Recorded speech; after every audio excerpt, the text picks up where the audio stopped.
Are people still saving themselves for marriage, like sexually?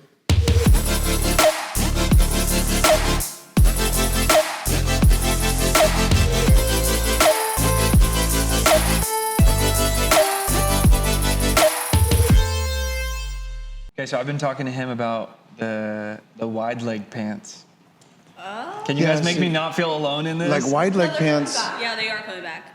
I don't. Skinny's out. Yeah, skinny is out. But these wouldn't be talking now? skinny. Those are skinny. Start? No, these aren't skinny. Sorry, guys. Skinny are like the skin tight, like the. Are these skinny? Those are skinny, yes. Those are skinny. Yeah. Dang. With the leather boots, it's just the look. Yeah. As I'm a little dated. Not dated, but. No, but the. There you go. See. No, thanks. but the That's like a pity. That's like a pity. You look good. I don't know. Well, I appreciate that. That's why I brought you on. Just tell me how. I still can't get over the painting your fingernails thing.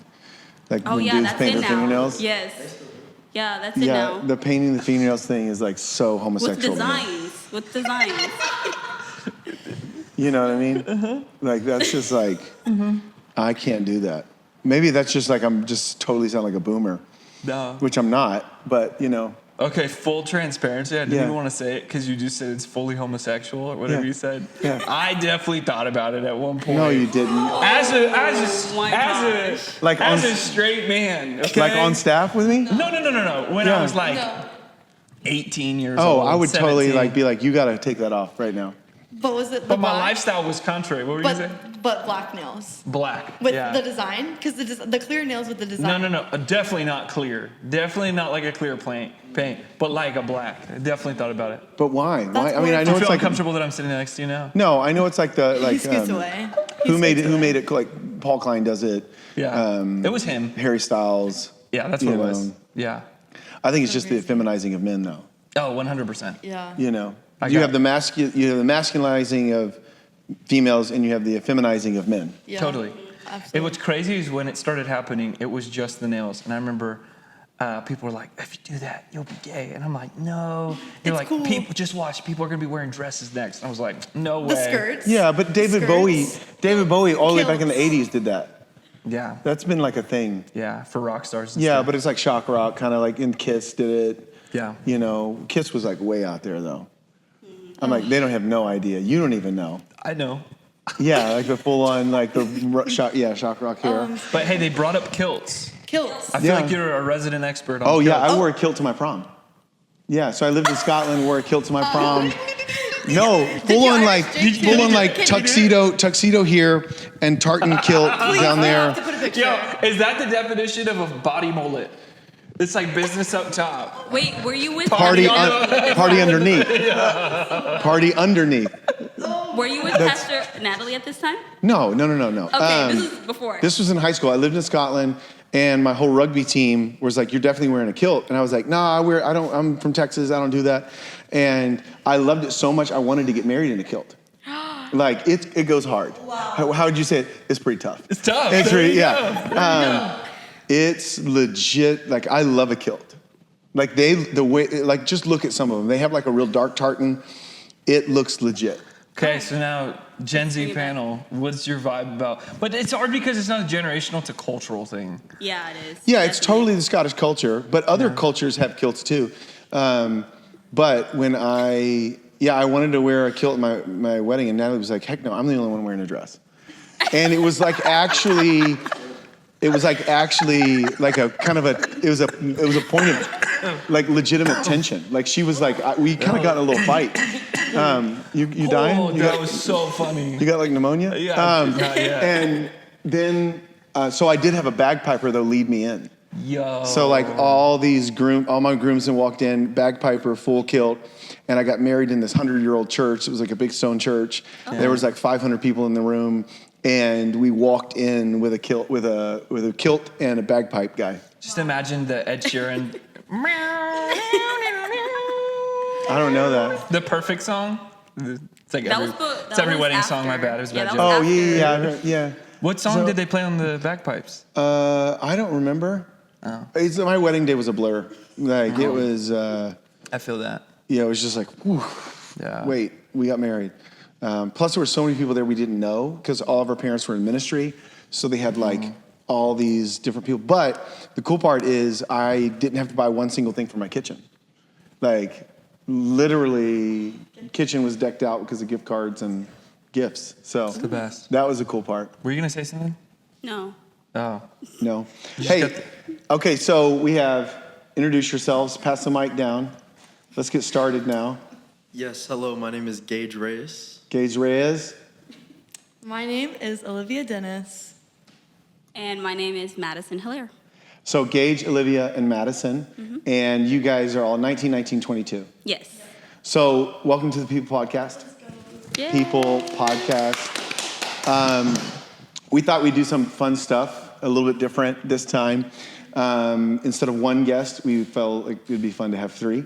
And basically, we want to get your perspective, Gen Z perspective on different things when it comes to Bible, faith, Christianity, culture.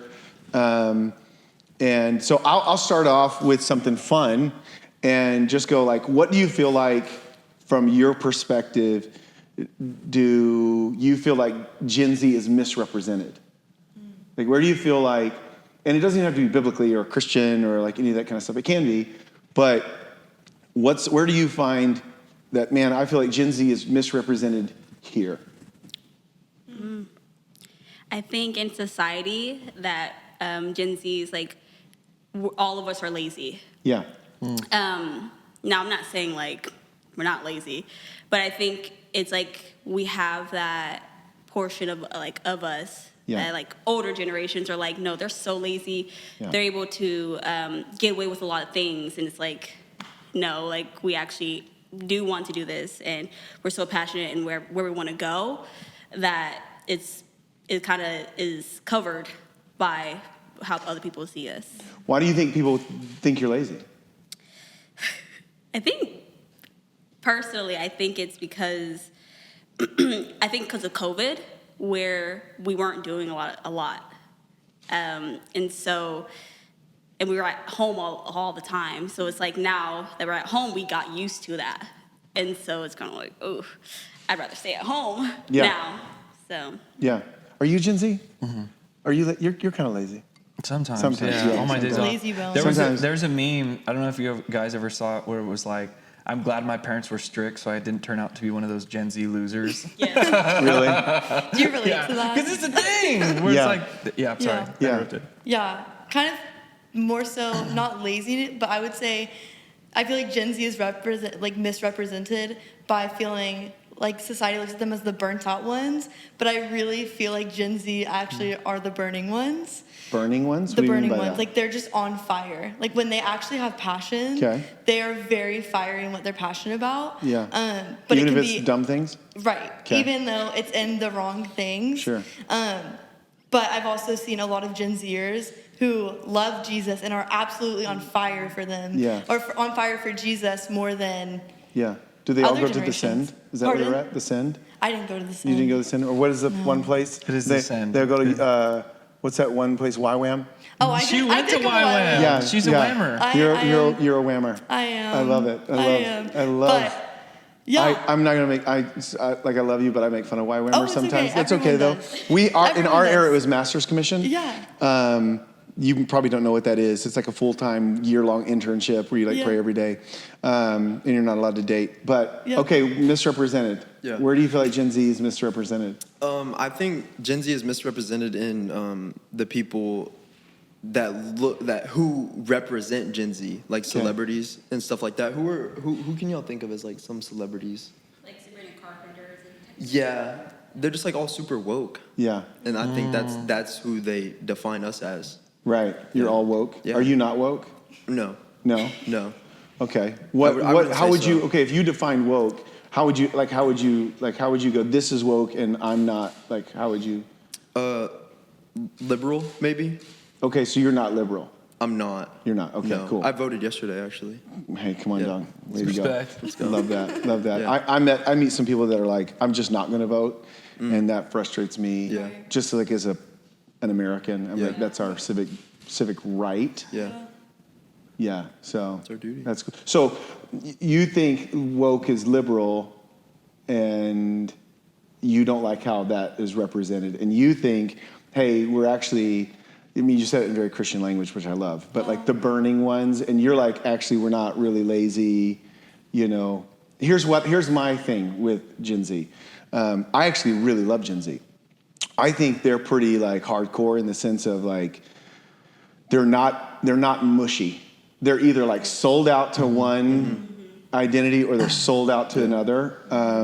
And my generation was like very middle of the road. We like played it really safe. When you know, and you find like millennial pastors, they don't want to, and even some boomer pastors, they kind of went through that whole like seeker sensitive model. Yeah. They don't want to say anything to offend anybody. They want to be like cuddly and like everybody and please everybody. I feel like Gen Z doesn't care. They're like, if you like me, like me. Yeah. If you don't, you don't. Would that be? Yeah, Yeah. I'd agree. And then I you, think mainly it's because oh, the mic. Switch it up.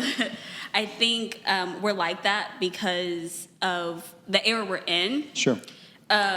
Where it's just like, oh, I'm gonna be whatever I want to be and whoever I want to be, and you're not gonna judge me because there was a lot of judging back then on Yeah. that. So, But do you think judgment's bad? Like, I mean, I'm just having fun with like, Yeah, I grew up in the era where like, hey, we picked on you, and that actually was good for you that I picked on you. You know, like a little bit of bullying was like, okay, you know. I would say yes because I had older siblings. Okay, yeah. So like my siblings. So you got picked on. Did it, yeah, I did. Yeah. So I would, and it did mold me in the way Yeah. I am. To not go into a world where it's like, if someone tells me, hey, I don't like you, who Yeah. cares if you Yeah. don't like me? Yeah. So it made me like personality-wise, like, so? You're just bold in who you are. Yeah. That's cool. That's And then cool. you just see the different extremes of it, right? Like what you're talking about in like the media.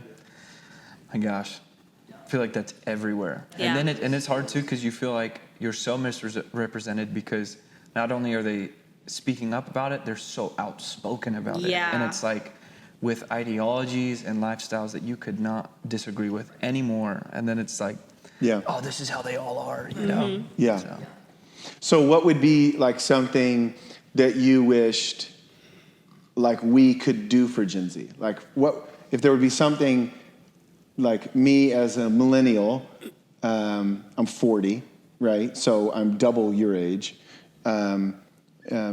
What if you could ask me for something? You're like, hey, here's how you can empower Gen Z. Here's how you can support Gen Z. You know, something like, what would you want me to do for y'all? I'm gonna have to think on that, ponder on that question.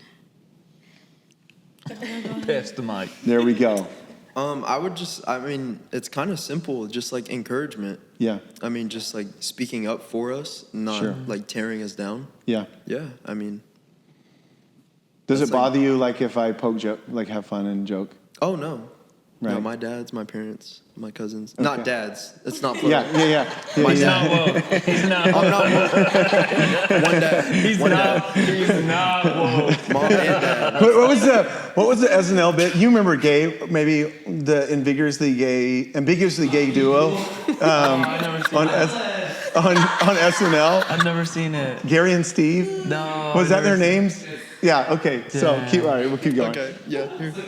Yeah. it. So we encourage you. Yeah. Encouragement. Also, just like giving space for us to actually use gifts. I Sure. think we all have gifts, and if we don't have encouragement in those gifts, I don't feel like there's also a space to use them. And so that's what I would say. I think Sure. it's just like just creating space where we can just be Yeah. how the Lord has created us. So to let be, me like- let me ask you something practical on that Yeah. because like that's cool. I like that. Right. I want Gen Z to use their gifts. I want them to Right. be empowered. I want them to like help build the church. What would that look like practically? Like in a local church, this is a context. I'm a pastor, right? Yeah. Like what would that look like to give Gen Z some responsibility? I think ownership. Like, Okay. if it's not important to you, it's not going to be important to them. Great. And so I think really just actually saying you actually have full space to take ownership of this, whether it's student ministry or Mm-hmm. whether it's serving on Sundays and kids, whatever it looks like for the ministry that you're in or whatever you're in, Yeah. actually just being like, you actually have authority in this space. Yeah. I think it's easy for people to feel condemned or feel like they're out of place and it's uncomfortable and it's like so baseline, but it's actually, you can actually like drive it home if you really want to. Yeah. I think even it goes into being sold out. Like Yeah. if we're if Gen Z is so sold out, what would that actually look like if they took ownership? Sure. So Okay, so let's dive into that a little bit, maybe. Okay. So ownership again, and I totally understand that, but like ownership is one of those like words that is kind of like an umbrella. Okay. So what would ownership look like, even like, and maybe y'all can speak into this, like Yeah, totally. really at the practical level, like what would I go? They're owning that, and Okay. and it would look like what, like Okay. you know? Yeah, do you guys want to add? Go ahead. I want to bring up the conversation you were having with one of our student leaders last night, where he was opening up about some stuff about his Jesus Club that he started at Hutto. Yeah. And how he was feeling discouraged about it. And Olivia was encouraging him into like taking ownership of that and telling him, if they don't see you wanting to, then they're not going to want to. And for him, like specifically just him diving into that full-heartedly and just taking ownership of that as best as he could. Yeah. I would say that that's super practical in that area of like the Cool. student leadership. Yeah. Yeah. Yeah, that makes sense. Okay, I got another question for you. Yeah, you can go pass it all the way down. Where do you find the church silent on things that you are going, I wish the church would talk about this? Like, what are we not talking about that you're going like, I need help, will you please talk about X? I think especially for our students is a lot of how, as when you dive into Jesus, how much like depression's gone, Yeah. anxiety gone, where he's your rock. Yeah. I think mainly because our students are like, I suffer from addiction, I suffer from depression, anxiety, all these Yeah. things. I don't know how. Yeah. But we're like encouraging, hey, Yeah. Jesus is how, and this is how he's able to help you. Yeah. And encourage them, hey, read your Bible. It might sound cliche, but at the same time, it's like, I feel like when you're first starting, especially because most of our students, they come because their parents want, they're like, you're gonna go. You know, Yeah. youth, we're going to this church, you're gonna go into the youth. Where it's just like, okay, I'm here, Yeah, but I'm not here for myself. I'm here to like please my parents. right. So until they're able like to capture that, be like, and understand, this is why Jesus died for you. Yeah, This is why we are putting it as leaders or like as a church, we are wanting you here. Yeah. Because he's your salvation no matter what. yeah, I just think, just encourage them like, hey, he is your rock on every single thing, Yeah. what you're going through. In the Bible, it tells you that. sure. So I want to come to that in just a minute, but you know how like reading the Bible is, I kind of equate it to Fortnite. Okay. Here's my thought, right? So we had this conversation a few weeks ago about like Smash Brothers, GoldenEye, all the video game stuff. Okay, so I'm going to recircle back, or circle back. I don't really recircle. I don't like Fortnite because I don't want to build and all that kind of stuff. My son tries to get me to play, and I don't like Fortnite. And I know a lot of guys that play Fortnite, but I started playing this game called Apex Legends. Okay, I haven't played it in like a year. Way cooler. No, it's so cheesy. Level up. Yeah. But my point is like anytime you start a new game, you just get killed over and over and over again, right? You drop in, you get killed. You drop in, you get killed because you don't know the mechanics. You don't know the unique abilities of the character. I know this is totally, I don't know what the Gen Z word for lame is, but Cringe. it's super cringe probably of me talking about this. But, or you know how like when you start playing a new game, it is really, really difficult and you almost want to quit because you're like, this game is terrible. I just die all the time. I get rolled up and like get squad wiped and I'm just dead, right? But you just stay in it and you stay in it and you stay in it and you stay in it and you start to figure out the mechanics and you start to figure out the different, character abilities and you learn about all the little different guns and all the kind of, it's cheesy, right? It's kind of like scripture's the same way. Like you're going to read scripture and probably for like the first month, you're going to be like, what is this even saying? I don't even understand this. It's like in language I've never used. And then you get to the point of going like, I just want to quit. Like I'm not getting anything out of it. Yeah. But if you stay in it, right? Yeah. And if you stay consistent with it, and like me, this is super cheesy, but I would look up YouTube videos on like how to, Literally. do you guys ever do that? Like Bible projects. Bible projects, they're a little woke, but I like them. They're good. They're But good. They're good. They're something good. like that. They have some different theological views than I do, but they're very good at foundational, like Bible understanding. Right. It's very introductory. Yeah. My favorite is Theos U. I think every Gen Zer should be on Theos U. Yeah, it's really good. Shout out. Totally good.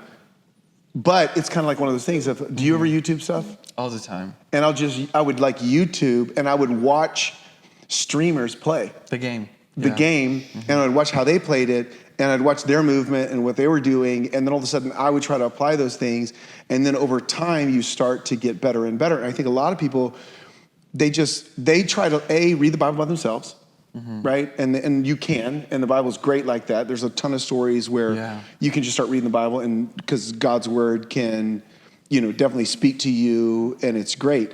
But it's kind of one of those things of going like, the Bible is not. There's certain truths of the Bible that are easily accessible. You get it right away.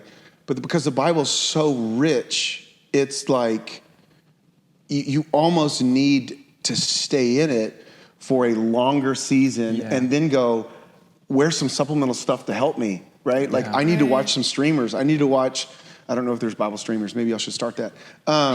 Where it's literally a Twitch stream for the devotionals.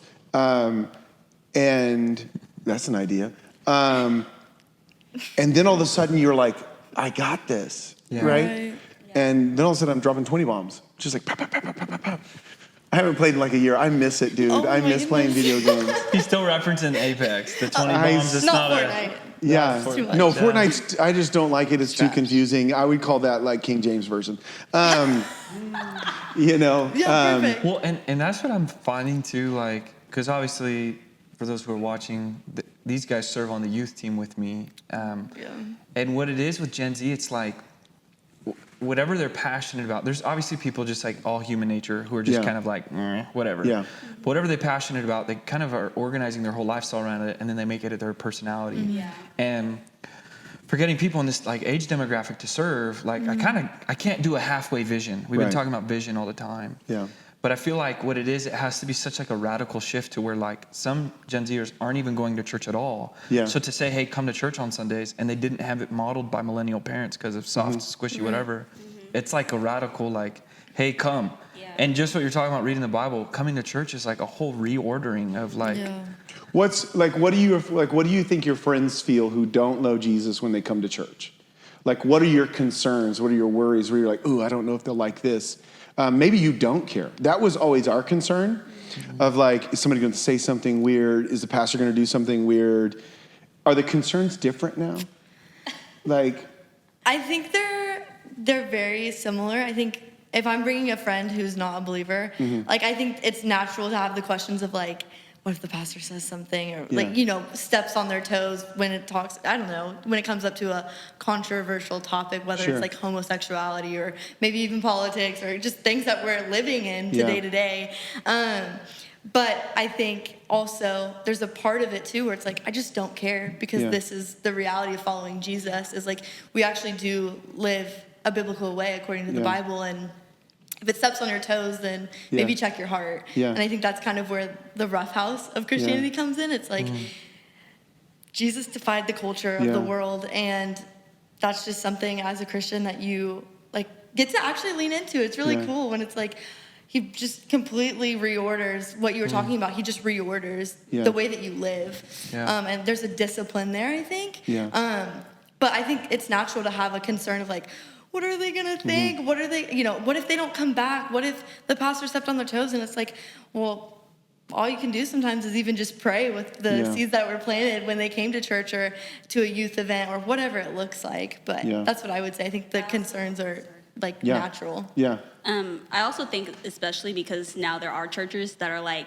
we love you the way you are. And it's like, no, like, especially because what's going on now is like homosexuality is a big thing. And sexuality is a big thing. The sexual ethic as a umbrella. So with that, like having churches that are like, oh, it's okay if you're gay, if you're bi. And it's like, no, like you can't do that. Like what Liv was saying was like, especially inviting someone to church is like, you need to hear this, but it's like, I wonder what Pastor Eric's going to say today. And it's like, oh. But yeah, especially because of churches nowadays are encouraging that, and it's like, no, Yeah. we're not encouraging that. And Let me ask you that, because I like that. I want to ask you that. Why are you like, no, that's not okay? Like, Yeah. why not just go, cool? Like for you, do you have an understanding of why that doesn't work? Yes.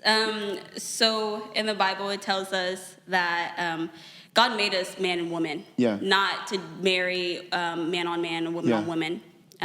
As me, like us women personally, we're helpers to men. Yeah. So So you're not like destroy the patriarchy? Okay, I don't know. no. Yeah, like we are made to be helpers Yeah. to men. Like Eve was made from Adam's rib. Yeah. So when it comes to that, like it's just like biblically, that's how the Lord made us. Yeah. And that's how the Lord made the world. Yeah. So why, if I'm married to a woman, I'm defying God, and Yeah. that's not my beliefs. Yeah. And I will never defy my Lord and Savior. But what if somebody does have that, like, so I believe that people do have same-sex attraction, right? Like they're, whether you call it nurture, nature, whether you call it born Yeah. with it, it doesn't matter. Like I was born with my unique proclivities to sin, right? I don't know how they developed. I think that's kind of pointless to go, when did I develop this? I don't know, when I saw a Playboy at 7. I don't, or like whatever it would be. Yeah. I think that's kind of a fruitless conversation. But what if somebody, like if you got a friend that's going like, I am same-sex attracted, right? And their perspective is God just wants to change me. And I was talking to actually a guy the other day, and he was going, I don't really like church feels like it has an angle. And I told him, I said, bro, like we live in a world of geometry. Everybody has an angle. Yeah. The question you have to pick is what's the best angle? Yeah. Right? So I have an angle. Like my angle is I want to see you follow Christ. But the belief that there is no angles out there and that we're just like false. this autonomous, do what we want, right? That's still an angle. It's still a selfish angle. It's still a self-indulgent angle. Yeah. So what do you do if you've got a friend who's same-sex attracted, but you have that perspective? Like, hey, listen, like, I just don't believe God made us that way, and I submit my sexual ethic to the scripture, and if that means that my sexual ethic doesn't line up with biblical sexual ethic, how do you help that person, Like understand. yeah, understand it and then come to faith? Like how would y'all talk about that? I think because we've watched homosexuality on TSU. Yeah. Hey, plug. Yeah. Just kind of guiding them through it. Yeah. Especially in an aspect of, because we say a lot of things, but like if we're saying it and not like leading them to try to understand it, they Right. would never understand it. Sure. So I would try to like explain why, hey, this is why my ethics are this way, and I Yeah. align it with what the Lord is telling us to do. But they're wanting to change who I am. And what do you like? I would try to make them understand like it's not change really. Yeah. It's the way the Lord loves us, Yeah. Cool. and like kind of tell them like, hey. So he loves here's you my this 2 way. cents. I would lean into it and go, of course he is. I would go, of course he's trying to change you. But he's Yeah. not just trying to change this one thing. Yeah. He's trying to change everything about you. Yeah. Right? So he's trying to reorder your whole life. He's not just trying to reorder your sexual ethic. He's trying to reorder your mental health. He's trying to reorder your soul health. He's trying to reorder every relationship you have so that he can bless that. Yeah. I've just found, and I don't know if this is right or wrong, I don't know if it's abrasive, but this idea of like, absolutely he's trying to change you. 100%. He changed me. Yeah. He changed me top to bottom, everything. I am now a reordered person in how I look at life, how I look at my worldview, how I interact with money, how I interact with forgiveness, how I view my politics, how I view abortion, how I view all these things. Everything has changed. Yeah. And so, no, that's really insightful. I'm surprised that you guys have this perspective. That's cool. I really like that. Were you guys all raised in a Christian home? No, I wasn't. You were? You were? Tell me about your home life. So I I'm Korean and black. So growing up, You're what? She's Korean Korean, and bro. black. Korean and black. She Yeah. speaks Korean. Yeah. No way. Yeah. Like fluently or That just was my like, first language. stop it. All of us thought we laughed when she told us. Yeah. And she goes, no, for real. And I That's said, amazing. I said, say something. Yeah. Can you? Oh, you want me to say it? 안녕하세요. 내 이름은 메릭슨입니다. And I That's- said, hello, my name is Madison. That's so cool. Love that. Me amo Isak. Me amo. Sorry, keep going. Okay. Like you're having life. Sorry. Yeah, my grandma was like part of like her church. Yeah. I never really, I still don't know to this day, like if it's non-denominational Baptist, I don't know. But my mom was a like Sunday school teacher. And I just kind of went because one, they feed you after service. Yeah.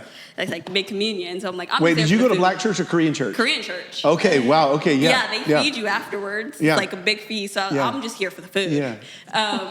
So I just really went there and I had that mindset. I didn't want to like pursue Christ. Yeah. But yeah, I served with my mom because she made me. Yeah. I was just there.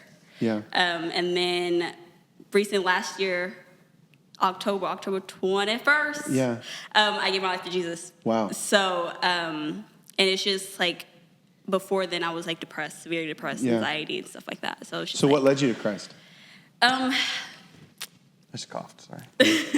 I was so like angry with the world. I was so like sad. I was just like in a dark hole. And I didn't know this then, but now it was the Lord saying, hey, come home. Yeah. Like, hey, you have so much to give in this world. If you just Yeah. come to me, follow me, like Yeah. I can save you out of this. And he did.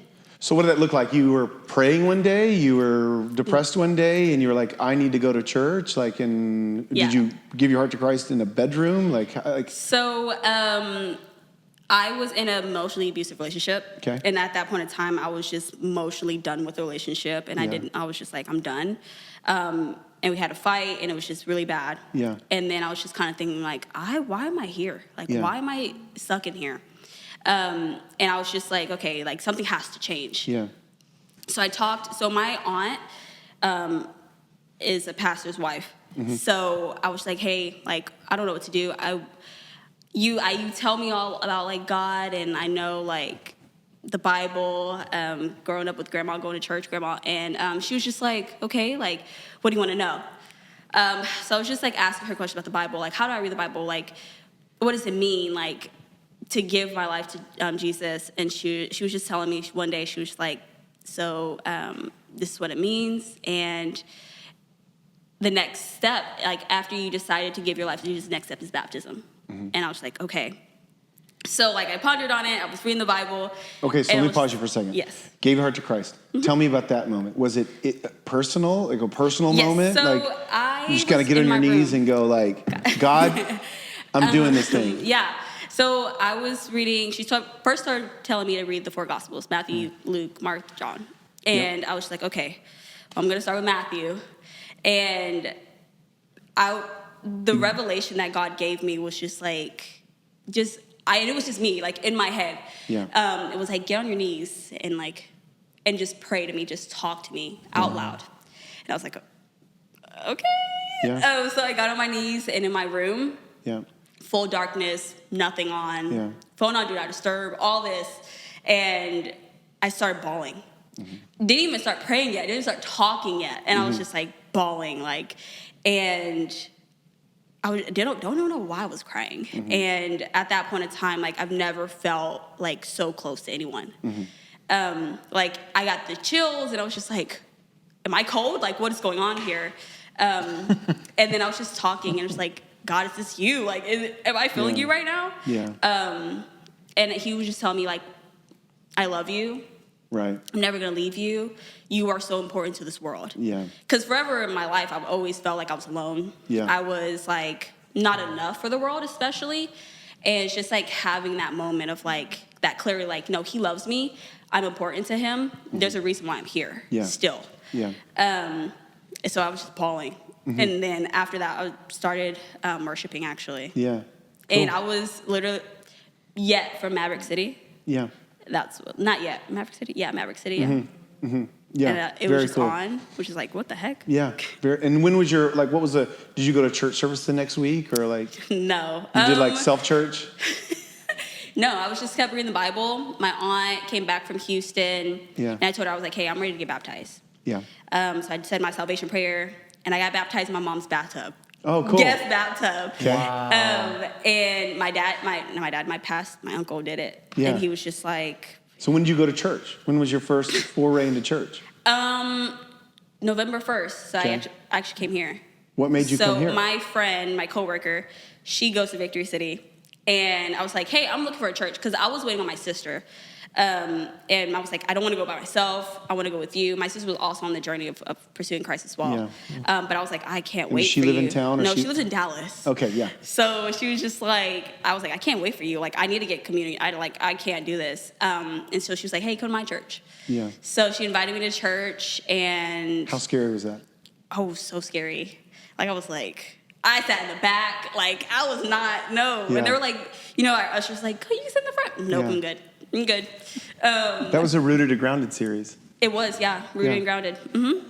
And after that, it was when we had those little sticks in the ground. And then that's when I went. Really? Yeah. Did you write your name? No, I didn't. 'Cause I was so scared. I was so She was like, scared. I'm not going to be rooted. Yeah, I was so scared. Ushers are like this. Yeah, I was so scared. And then I was just like, and I fell in love, and I was like, yeah, this is my home. Like, I knew exactly when I stepped in, this was my home. Yeah. And then after that, I went to VC Serve, and then I'm here in the youth team. Like, I Come think on. 2 weeks later, Yeah. Isaac came up to me, and he was like, I was on the wall, Yeah. wall places, and he was like, hey, do you serve? And I'm like, Yeah. no, I don't. Yeah. So it's just to ask, somebody tapping your shoulder and say, come on. Yeah, well, Yeah. that, and also, like, I think just saying it out loud, like, confess with my mouth, hey, I want to go to church. I need a community. Yeah. And she was just like, hey, like, let's go. Yeah. And I think if I didn't have that encounter with my coworker about going to church, I would never be in church. Like, Mm-hmm. Right. I'd still be, like, twiddling my thumbs. I'm like, maybe I should, Yeah. maybe not. Like, Okay, so let me ask you, this is really important for me because I see a lot of your demographic, mine too, actually more mine than anything, where it's like this self-guided faith where they don't need a church. I got Jesus, I'm good. Yeah. Me and Jesus and my apartment or my room. Now that you've been a part of a church for almost a year, what role does the church play in your faith? And I'd love to hear from y'all as well on this too. most of my faith is church. Like, the way I'm spiritually grounded in Jesus and the way my take on, like, society now, the way I think is 100%. If I would have been, like, if I didn't go to church, I didn't come here, my, like, spiritual maturity wouldn't be where it is right now. Right. And especially because community is so important. Who you surround yourself with is so important. Yeah. And I'm surrounded by, truthfully, people that are on fire for Jesus. Yeah. And nothing is going to shame them from like speaking out the gospel. Yeah. Did you have to change your friend group a little bit? Oh, 100%. How hard was that? It was so hard because it's like I'm used to this. Like, you get accustomed of things. Yeah. And then when you change it, change is hard for people. Yeah. And it was hard for me, especially because I'm like, well, like, especially like when you are like around people that do things that doesn't glorify the Lord, it's like, I can't, like, Yeah. like, I can't do that. So and then they judge you on it too Right. a little bit. On like, well, why did you want to do it? Oh, now it's because you've changed. Oh, for sure. Yeah. Yeah. I had that in Bible college. We had a bunch of dudes party, and I was like, I don't really want to do that. And they were like, you're holier than thou. I'm like, we go to freaking Bible school. Like, Yeah. I don't know why this is like a surprise to you. Like, Yeah. But that's really cool. Thank you for sharing that. That's course, amazing. Yeah. Thanks for being vulnerable and sharing that. I'd love to know how for you guys, how being rooted in a church, why like, if I'm somebody that's like, hey, all I need is Jesus and the Holy Spirit and the Bible and YouTube church, because we don't stream our services. Mm-hmm. And like, that was a decision we made. How long did we make that? Dude, 21. 21, we like stopped streaming because I was just like, no, you're gonna show up to church. yeah. Like there's something that like physically happens Yeah. in your spirit Yeah. when you show up to church. Yeah, it's true. that you just don't get watching online. Yeah. Like you can't explain it, even though this is digital. Like go to church. Literally. But for your age group and for Gen Zers out there who are like, I'm good, like, and maybe they move away, right? They go to a university and they don't live where their church was. Why being in a physical community is it so important for you guys? Yeah, there's like an accountability in church that you don't get on your own. Like if I'm getting in my word, it's easy for me, like by myself, I can just be like, oh, I'll put it off later. But if I'm around a body of believers and they're all getting in their word, there's a drive inside of me that's like, oh, I want to be a part of that. Yeah. And so I just think it's important to have that type of accountability. Like you're growing, you're growing more than you would on your own because you actually have people speaking into your life and people who can call you higher and all of that stuff. Yeah. Which I think is really necessary for a believer, for a Christian, for someone who's wanting to grow in their faith. Yeah. There's just a special type of accountability and a discipline. Like if I'm choosing to do online, I don't feel like I'm getting disciplined. I can just pause it when I want, go get a snack if I want to, get comfortable in my bed. But it's like I'm actively choosing to go get a little uncomfortable. Maybe if I'm an introvert and I don't like being around people, I'm stretching that muscle of comfortability and actually allowing myself to be, I would say, uncomfortable. So you're saying in a that way. like part of like going to a physical church is the actual like getting up, getting dressed, driving, showing up, and getting up in there versus right, like just when I want, I'll turn it on, I'll go make a coffee, I'll pause it, I'll get on my phone, and then all of a sudden it's over and I'm like, oh. Right. Like cool. I feel like there's like a priority too. Like if that's how if that's how I'm stewarding my relationship with the Lord, I'm getting up on Sunday, I'm making it a priority. I would imagine that would be a similar response to other things in your life rather than just like, oh, well, if I'm just going to watch YouTube on my time, my this, my that, I just feel like it's almost out of a selfish desire of like all about me. And so I would imagine that's the same response to other things in your life, whether it's a job, whether it's friendships or relationships. And so there is just an active stretching muscle when I'm choosing to say, I'm getting up, I'm going, I'm going to connect. Like, even if you're like, I'm going to connect with one person today, this is out of my comfort zone, I don't want to do it, but doing it, and then you just start seeing things shift around you because you're choosing to say yes to things that make you uncomfortable. No, that's good. Gage, I want to know from you. Okay, so I'm going to tailor this a little different. Because, dude, men and young men especially have been like punched in the face. Feminism has told them they're losers and their masculinity is not wanted and that they're toxic and they're horrible. And so basically just like become a girl. Like Essentially though, they literally like they say femboys are cute. Like girls want guys. Girls want these femboys, and now all these men are kind of going like, but I feel like a man. I want masculine things, even though if I'm not like what actually is toxic masculinity, like with like tribal tattoos and Oakley sunglasses. If you have those, I love you. But like for you, how has coming to church helped you like even realize kind of, no, actually this is what a healthy community of godly men can look like? Because I think here's my challenge. There's a lot of churches that are full of women. But for the young men who are just like, let's just be real honest, they're just being bums. And they've been told they're bums. That's the thing, is I think a lot of them have been indoctrinated into this just like loser mentality. I'm a loser, why even try? I'm just gonna play video games and watch Pornhub. My question is like, how has church helped you and like your boys like go like, actually no, this is the fight. This is the war. Like I know there's but what are your thoughts? One thing that sticks out to me the most is the sermon where you told all the men to stand up and worship.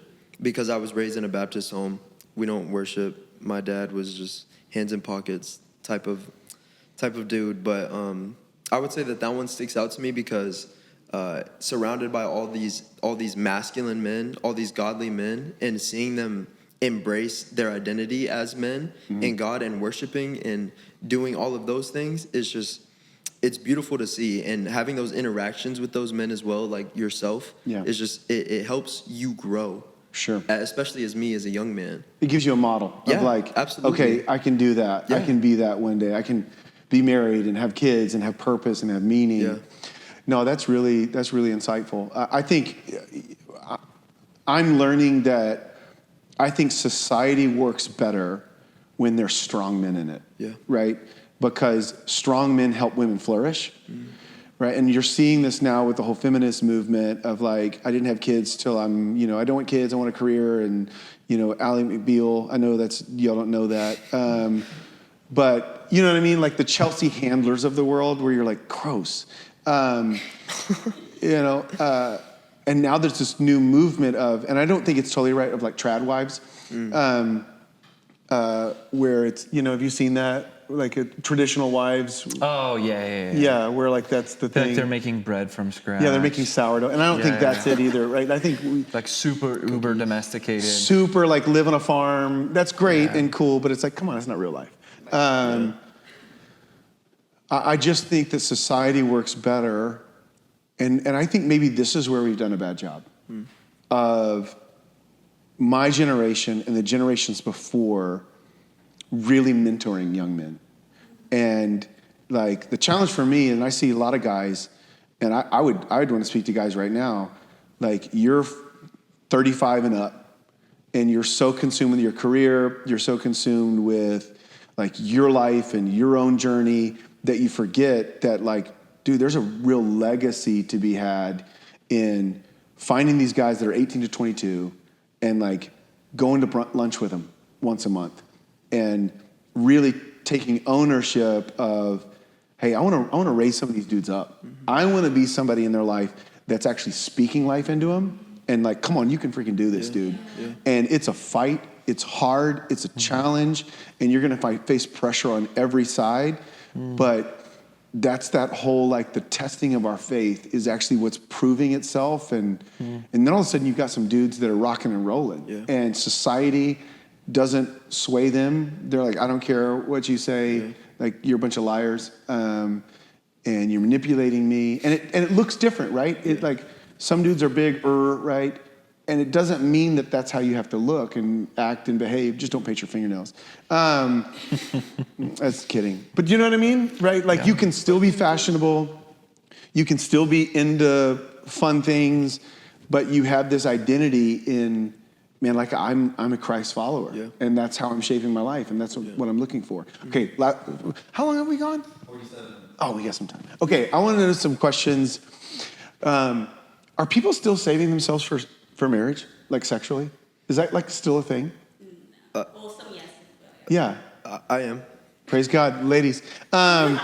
He's not woke. Marry him up. He's not woke. But like that was a thing for me, except it was done, like I was scared of catching an STD. That was my big thing. I was too. That was my. Wait, what kind of girls just? No, I thought I grew up. It was like I grew up thinking that if you have sex once outside of marriage, you will get AIDS. Gonorrhea. Right? Huh? That's what was stopping him. Oh, I don't know that. What movie, Philip? Oh, I don't know that one. But I grew up that way, and I don't think we explained it well. no. I don't think we explained purity well. No. And so it was all this like fear of like, if you have sex, you're gonna get a girl pregnant and you're going to catch an STD. And then all of a sudden dudes or girls, they have sex and they're like, wait a minute, I'm not pregnant and I don't have an STD. Yeah. Woo! And then like now body count's a big thing. Yeah. But we haven't explained it from this side of like sex is such this, it's like nuclear fusion of the soul. Where literally, and like God can redeem and restore, and I'm thankful for all that kind of stuff. But I try to explain it to people all the time. When people come to Christ and they have a challenging sexual past, every single one of them would tell you, I wish I would trade everything to not have done that. Yes. Right? Yeah. Nobody's like, it was really great, I experimented, and I'm glad like I slept with 15 dudes because it set me up for marriage. And now I know what to do in the bed and like all those types of things. But my whole thing is that's the fun part about marriage, is I actually don't know what I'm doing, right? I don't know what I'm doing in the bedroom, and I get to like build that with my wife. I get to explore that with them. Where there is commitment. There is faithfulness, there is a loyalty and trust. And it's like, I'm really not having sex with you to perform. Yeah. Right? I don't want you to think I'm like really good. It's because we're literally fusing our souls together. And I don't think there's a good explanation for that. I don't think people have been taught that that's actually why God's going, no. It's such a powerful force that he has created that literally brings two humans and makes them one. And so it's like two pieces of metal being welded together. Like you can't break that apart without breaking the metal. Or cutting it again. I guess that's not a good illustration. But how do we make purity cool again? Oh, here we go. You go ahead first. In Korean. No, I'm joking. I think a good way with that I learned about purity is that when we have sex, we actually give off hormones to each other. And that bonds us with that person that we have sex with. Yeah, even down to the scientific level. Like scientific, we give off hormones that actually connect each other and emotionalize it together, us together. So I think when I was pursuing purity, well, I'm still pursuing purity, but pursuing purity was like, okay, I'm not doing anything with anyone. I'm not but it's like on a deeper level, actually, I give off some hormone. I give myself to you. Yeah. We give you, no matter if you say, oh, I'm not going to be connected to that person. It's just, I'm just going to have It's just casual. You're giving it to you, no matter what. So I think it's for me personally, just explaining hey, and science is cool. Hey guys. But we give off a hormone to each other that connects you, no matter what. Sure. It's going to connect you to that person. Yeah. So outside of marriage, it's you have to think an aspect of, am I willing to give a piece of myself to somebody else? Right. That's not my person. That I'm not going to be married to. That I'm not having kids with or anything like that. Yeah. So you just have to think of that on that deeper level. Am I willing? Am I okay with that? Yeah. Yeah. And most of the time, you're not okay with it. And I think that's one of the things of going can God restore? Can God redeem? Can God? Of course he can. Mm-hmm. But there's just also certain things that God can't take those memories away. Yeah. God can't take those moments away, and that's sometimes, my dad always used to say this, God will forgive you, but sometimes life won't. Yeah. And that's a challenge. And I think for me, what I want, and this is the countercultural movement that faith does. Because is it popular? No. Is it common? Call Her Daddy is all kinds of talking about the topics and all that kind of stuff. And then that Hawk Tuah girl, she's literally famous for oral sex. Right. Legit. And it's crazy. It's has our society debased itself so much that literally all we're known for is this one aspect of life that becomes our whole personality. Right. It's some people out there, their whole personality is literally their sexual encounters, which, by the way, people having sex is actually going down because they're just socially awkward and they don't know how to talk to people. That's one thing. I tell dudes all the time, shoot your shot. Not, yeah. But talking. Do guys still holler at you? Or is it all DMs? No. It's so media core. It's let me DM, let me it's actually unbelievable a little bit. But would you feel uncomfortable if a guy walked up and was hi? No, because I appreciate that. There's something about... Even if you said no? Men, take notes. Listen up. There's something Listen up. special about someone walking up to you and being there's a confidence there. Right. And so, it goes into, bullying online. Why are you hiding behind a screen, bro? Yeah. Come on. Get with it. I think there's just, a confidence that is naturally, buck up, let's go, take ownership. It says in the Bible, men lead at the beginning, Adam. And I think that is even embracing a part of it is having the confidence and being hey. But what if the guy is not a trust fund, 6'5", blue eyes, Like, what if he's not all But those that's things? so media core. I know, but it's awful. but I know it's totally media core. That's a cool term. I didn't know about that. mean, either. We're I'm both learning new learning. things. But so if a guy is not that, but has the confidence to walk up and go, "Hi, I find you attractive. I would love to buy you a dinner." Is that like a sweet? Yeah, I think it's really special. I mean, obviously, like, you have your preference. Like, we're not Yeah. going to beat around the bush and be like, oh, well, no. Like, Yeah. we all have our preferences, Yeah. and that's okay. But I think there is something really, really cool Yeah. about just embracing that part of, like, yeah, like, of course. Like, I really appreciate, and I think that goes into feminism of, like, I can't believe he would ask me. Yeah. Like, who does he think he is? Like, I'm way too pretty. I'm way too good for him. It's like, Yeah. what? No. Well, yeah, what I find is there's some Like- definitely 4s out there that are wanting 10s, and they're going to be lonely forever. like- And my whole thing is Yeah. like, you can be happy with a 5. Right. And build a life with a 5.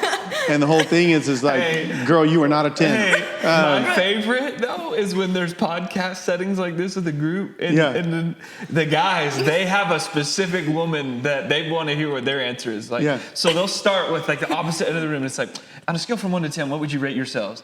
You know, the guy asking is waiting for girl number 4. You Yeah. know, because Yeah. The whole Yeah. time she's like, oh, I'm so sexy and so this. Like, But, all the, okay. right? And then it gets to her. Yeah. And you know, everybody, even other girls are like, But and then do they not know? Like, that's my whole thing. Like, if you're a 4, you can't control that to some degree. And not we everything love of 4s. No, here's my thing though. There's so much more to a person than their physical appearance. Right. Yes. Yes. There's so much more to a physical Yes. appearance. But do the 4s not know? Do they not really deep down go, you know what? Physically, I'm not as attractive as somebody else. But I am more than my physical attraction. Right. Yeah. I'm my soul. I'm my spirit. I'm my personality. Right. I'm my integrity. I think there's a confidence there in that. Of like, okay, I'm maybe not the best looking, but I actually have so much to offer. And my challenge is when they overcompensate personality-wise. I feel like it totally destroys it because it's like, Yeah. I think a lot of, unless people just have awful standards, most people want someone with like an attractive personality. Right. Yes. For me, someone could be very physically attractive, but if they had like an awful personality, I'd be like, Oh, dude. Yeah. oh, Right. yeah. Like I'm telling my son right now, like, we go. literally, like, there are going to be tons of pretty girls. Yeah. I said, you have to find a girl who like truly loves the Lord, has good character, has good integrity. Because trust me, I've been married for 18 years. My wife I find her so beautiful. But there are times in my marriage where I don't care how hot you are, you get on my nerves. And Yeah. I don't want to do this anymore, right? Like, you are beautifully, you are beautifully frustrating me right now. Yeah. So it's more than, it's way more. Okay, but I want to hear a dude's perspective. Okay. So the girls are saying, it's so easy, just come up and like talk. It's not. It's not. Why? I would say the biggest thing is the fear of rejection. Yeah. They're But what's the gonna- worst that can happen? They say no. They laugh in your face. But my thing is, here's my thing. Here's my pushback to that, right? Oh, just Yeah. pushback. If the girl laughs in your face, that's an indicator She's not. she's not it anyways. Yeah, it's good. Right? So like if she laughs in, it's I'm almost gonna like you write that saved me the down. pain. Yeah. You saved me the pain of actually getting involved with you, wasting my money with you, and all that kind of things. And my whole thing is this: I like the best Major League Baseball hitters strike out 2/3 of the time, right? Like, but anyways, I want to hear more. Keep going though. Well, when you see a pretty girl in public, you don't know what's on the inside. Yeah. So like an analogy that I like to say is, I'm not gonna open a book if the cover doesn't look good. Yeah. So like, especially in public, if I see a pretty girl, Yeah. I'm probably not gonna go up and talk to her. But But if you meet her in the right context, yes, you in meet her at church, right? then I want to know the insides. Right. Then you're like, okay, she might be about it. Yeah. Yeah. But then, sometimes there's fake ones at church too. Yeah. Yeah. But at least you have a better shot. The odds are higher. Yeah. That's good. Yeah. Like a 6 out of like 10, not 4 out of 10. Hey, listen. 4s need loves. 1 need loves. Love.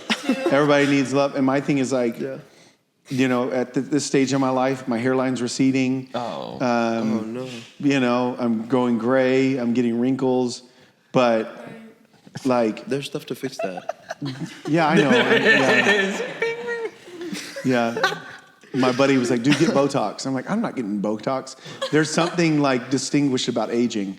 But I say that to say a life is built more than physical appearance. I always heard it this way. I had a buddy of mine who said a relationship has to stand on 4 legs. And you got to have all 4 to make sure it's secure. You got to be physically attracted. Like, just be honest. Yeah. Like, I have to be physically attracted. You know, you can be attracted to whomever, but I have to find the person like physically attracted. Second thing is I have to be mentally stimulated. Like, I want to have a conversation with you. I want to be able to like do life with you.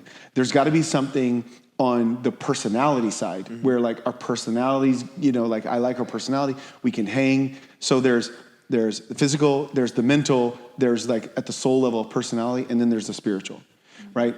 So if I have 1 leg, it collapses. If I have 2 legs, it collapses. If I have 3 legs, it's kind of wobbly if it's pressed on one side. But I always tell people, look for those 4 things. Do I find them physically attractive? Do I find them mentally stimulating? Do I find their personality fun and enjoyable?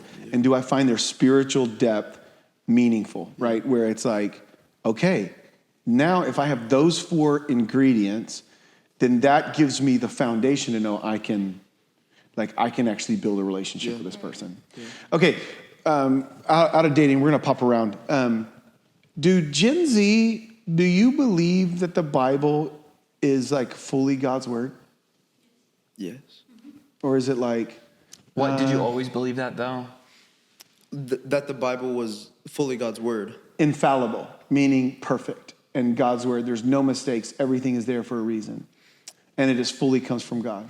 I think that it used to be, or I've always known that it was God's word and everything that he says is true. Yeah. But I would nitpick things. Sure. Like I'll leave that one out, but I'll obey that commandment, you know? What turned that around for you?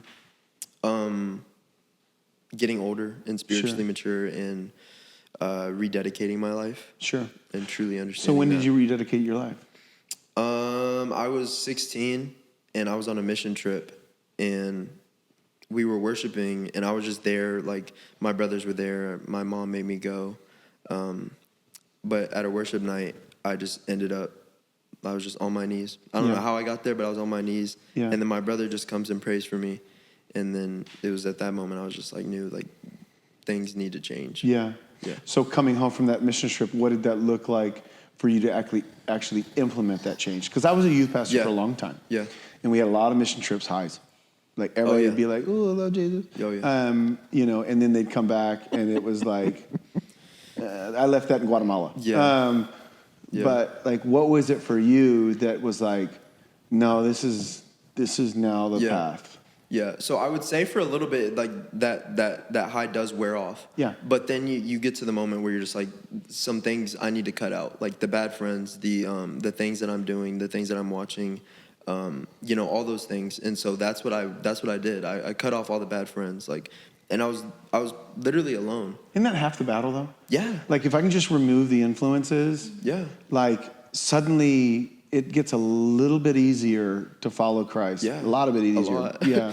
Yeah. But keep going though. You cut the friends out and you were lonely for a little bit? Yeah. I mean, whenever you're alone, you realize to find delight in the Lord and read his word and truly understand what he's trying to get to you in that season. Yeah. You know? But yeah. Yeah. No, that's cool. That's cool. Okay, last question, and then we'll wrap it up. Because how long are we? We've been running an hour and 3 minutes. Okay, we'll wrap it up. Or do we need another question? I feel like this was good. I'll close with this. I stinking love y'all. Like, seriously. My faith is huge for the next generation. Like, my hope for the church is massive. I think Gen Z, they want the truth, man. They want to know what's real because they've grown up in, like, media core. I love that you said that, where it's just all like, you know, it's just all smoke and mirrors, filters, and just stupid stuff. And I think Gen Z are going to want to know what is real, what is meaningful, and what is eternal, and not in the moment and trendy and fashionable and woke, but what is actually true about the world. And Yeah, I'm pumped for y'all. Like, I'm pumped for the next generation. I'm excited to continue to reach Gen Z and then Gen Alpha. Thank y'all for putting up with me. Thank y'all you. for coming on. This unprepared. They didn't know any of the questions. It was just like On purpose. on purpose. We wanted just to shoot unscripted. But yeah, you got anything else? No? Hey, thanks for tuning in to the People Podcast. We're really grateful that you would choose. If you've got it this far, wow, that's amazing. Consider liking us or liking this video, maybe sharing it with somebody. Also, you can follow us on Instagram at, what's it called? They're going to put it on the screen. And follow us on social media, share the clips, and just know, well, I don't know. Yeah, thank you. Media Corps. Hey, so let's Corps. keep it rolling for a second. Thank y'all for coming in. Seriously, like this was fun. You have fun? This is awesome. Yeah. Yeah, it's cool to hear like y'all's testimonies more in depth too. Okay, so what's yours now? My testimony? Let's hear it. Yeah. When did you like? Did you someone whisper to you to get on your knees and pray too? Kinda. Or? I grew up in a Christian household, so Oh, okay. yeah. My parents got divorced when I was younger. I was first grade, and so at that time it wasn't really. I grew up in Lake Travis, so it's like a bubble, and it wasn't really common at that time, or at least in that area. And so I ended up coming over to Cedar Park. My mom got remarried, and just like really got in the world my high school years. Freshman year, I was the new girl, so it was just like, oh, no one knows who I am, like start over. And just let the world just kind of consume and kind of put Jesus on the back burner, I would say. My junior year of high school, I just really got to a really low point. I hit rock, and I got on my knees, and I was like, Lord, I feel like I haven't talked to you in forever. Yeah. I feel like I feel ridiculous right now, Yeah. but help me, please save me.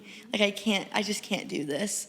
Isn't it amazing how many people like feel like because they haven't prayed in like 3 years that God's going to be like, So unfamiliar to us, but he's so familiar. but God's like, all right, I've been waiting. Right. Yeah. Like he's so aware of us. And so I was like, I don't know what to do. And I just heard him say, like, go to church this Wednesday. Mm-hmm. And so I went to a church that I was going to at that time, that following Wednesday, and just like had an encounter with the Lord. Yeah. Just got hit with the love of God. And I was Yeah. like, I've just been What was the name of the missing out. church? City Reach. City Reach. Yeah, I know City Reach. Give Yeah. them a shout out. That's awesome. Shout Way to go, out. City Reach. Plug. VOD, Yeah. Yeah. Who's Vod? the youth guy. Way to go, Vod. And so, yeah, I met one of my like best girls ever there. Yeah. And we've talked about like friends and stuff, and she was so patient with me. Yeah. And I feel like I saw a glimpse of Jesus just being so patient through her. And so, yeah, I just started living for him. I was like, there's just no turning back. Like, Yeah. I've experienced and I've been captivated in such a way that I've never had before. Yeah. And I've looked in places and I've never found something like him, because he's just, he's so out of this world, literally. And so That's cool. we can look in all the world, all the places we want in the world, but he's out of it. It's God. So, yeah. I think like especially with like sorry, I didn't know. I think especially with like Gen Z now is that like they have this conception of like, oh, Jesus is not gonna love me because of all what I have done. Yeah. And it's like, no, it's not true. Like as long as you like talk to him, Yeah. and like say, Just God, come to him. yeah, like it's the main thing of like what, and that's what our students are going through. Like, Yeah. God's never going to forgive me. God's never Yeah. gonna love me because of what But he I've done. does. Yeah. That's cool. Good stuff. Good stuff. Thank y'all. Thank y'all. Thank y'all. This was fun. Gage, you got to ask someone out this week. Nah, bro, he's 19. He was like, you gotta ask somebody out. I was like, nah.